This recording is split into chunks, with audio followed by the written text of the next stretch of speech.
Okay, good evening, everybody. My name is Lang, and today I'm going to talk about Zettelkasten in English. I want to practice my speaking, and I also want to make my videos reach more people. So I try to do it in English. Okay. So today we are going to talk about Zettelkasten. Zettelkasten is a note-taking system. A very powerful note-taking system, which is used and developed by Nicholas Schumann, who is a German scholar, right? The researchers, the scholars working in the university, right? They have to read a lot of things. They have to do research. They have to do the literature reviews, right? So they need a note-taking system to collect, and also to categorize the information that they have collected, they have studied. So this is how the Zettelkasten method being developed. And Nicholas Schumann used this method throughout his whole life, and he has written a lot of books, like more than 70 books, and a lot of research papers by using this method. So now it's very powerful as a note-taking system, right? So I want to use it also because I have a big project to do. I can expect in the coming 3 years I will have more than 1,000 of YouTube videos that I'm going to produce. So I was finding a way to organize them before I start. And last time I heard about this Zettelkasten. I think it is useful for me to do this, to organize my videos. So that's why I learned. I spent some time to study this Zettelkasten method.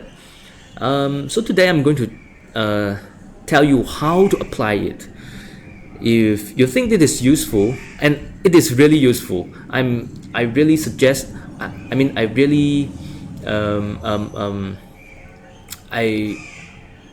really advocate this method.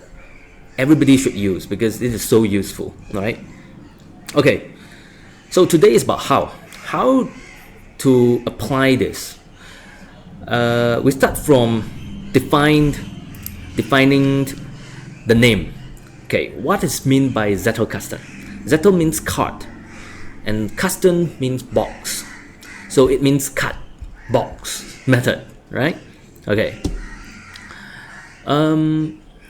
So of course nowadays we can do all the things using software, and there are softwares for this method. But to explain, I think it's best to tell you how to do it manually first. You have to know the principle first, right? So there are 3 points that I'm going to explain how to apply it. The first is the card, okay, the Zettel. These Zettelkastens are from German. It's a German word. So let us talk about card. So card is like 1/5 of the size, or maybe 1/4 of the size of A4 paper. You cannot write too much of things on a card, correct? So it brings some advantage. This is kind of limitation, but it brings advantage. I will explain later what is the advantage it brings. So you will have, okay, let's say you want to apply this, you should have a card, okay? And then you have to make the atom note, okay? You have to make atom note on the card. What is meant by atom note? It means every card should only have one information. For example, reference, quote from celebrity, information, Informations like the population in your city, something like that. Okay. A question, maybe a sentence, a random idea from you, right? You can jot it down on the card. So the most important thing is to make it into atom, which cannot be divided any further. So one card, one information, right? Now, second step, you need to assign a registration number to your cards. You will have quite a lot of cards, right? So you need to know how to retrieve. Is that called retrieved? You need to know how to use it, how to find it when you need it, right? So the best way to do this is to have an address or maybe a registration number, right? So now let us talk about registration number. It's not complicated, right? Of course, you can have your own method of assigning the registration number, but I will introduce to you the most original way to do it. Now, let's say I want to study about computer. I will name the computer as 1. So 1 computer. And let's say I will also want to study about other things. I want to study cars, I want to study house. Then cars will be 2 and house will be 3. Okay? Now, computers have a lot of parts. I want to study a few parts from the computer. Let's say I want to study the GPU. Then I will name the GPU as 1A because GPU is under the computer, right? So I name it as 1A. Okay, then I want to study the chip of GPU chip. Then I will name the GPU chip as 1A1. Okay. Now, let's say I want also to study the monitor of the computer. Under the computer, it should be started with 1, correct? So the monitor, I will name it as 1B, right?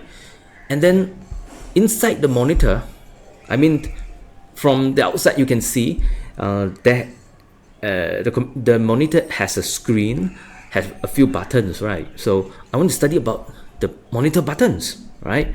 I can name the button as 2A. I can name the screen as 2B, right? And sorry. I will name the button as 1B1, right? Because the button is under the monitor. So the monitor is 1B, so I will name the button of the monitor as 1B1 and the screen as 1B2, right? And maybe I will study about the mouse also, and I will name it as 1C because it should be under the computer. So I think you can get the idea already.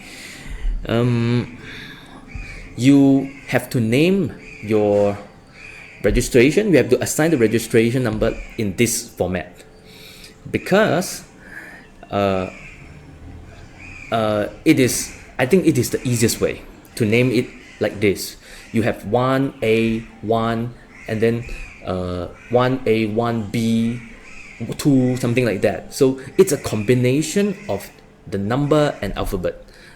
If you do this combination, you do not need any symbol.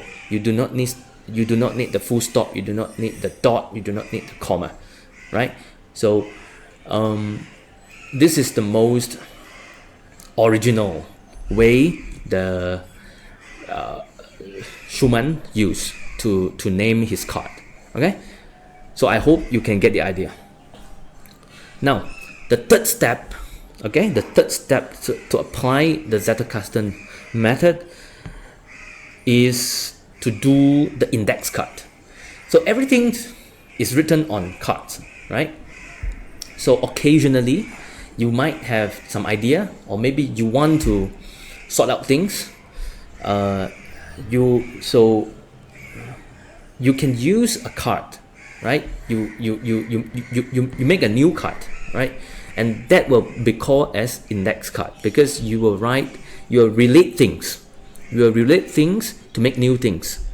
Let's say I want to relate the GPU with cars. So GPU is 1A and car is 2, according to my naming system. Okay, GPU is 1A and car is 2. Then with these two things, maybe I have some idea. I will write some notes on my card and relate these two, 1A and 2. So when I look at my index card, I'm able to find the related information. I will know I have to go back to 1A to learn about GPU. I have to go back to 2 to learn about cars, right? So this kind of card is not to store the information. It is used to retrieve things. It's used to find things. It's used to correlate different ideas, right? So there are 3 steps. In summary, the first one is you need to make atom notes. Okay, don't attempt to write a lot of things in one card, just one information in one card. And then the second is to assign a registration number so that you can find it back when you need it, right? And then the third is to make index card, which is to organize different ideas, okay, in the index card. So by doing this, you can store a large amount of information or knowledge. It's kind of your personal library, all right? And it is going to help you to create new idea, okay? So I think I would do it because it is very useful, right? And I'm going to use it also because I can expect I will have a lot of videos, and this is a good way to organize them, right? So that's all for today. Okay, today I'm answering how to apply the Zettelkasten's note-taking system. Next episode, I'm going to tell you what is the benefit of doing this way. With that extra information about benefits, I think it can complement this episode and make you clearer about this. I will try to make each of my videos in less than 10 minutes, but now it's already 12 minutes, so I have to stop it here, right? So yeah, I can't explain everything in one video. It's like the atom notes as well, right? It's like the atom notes. I have to make it like less than 10 minutes, so I have to stop here. Next episode will be more interesting. Okay, so stay tuned. Okay, bye bye.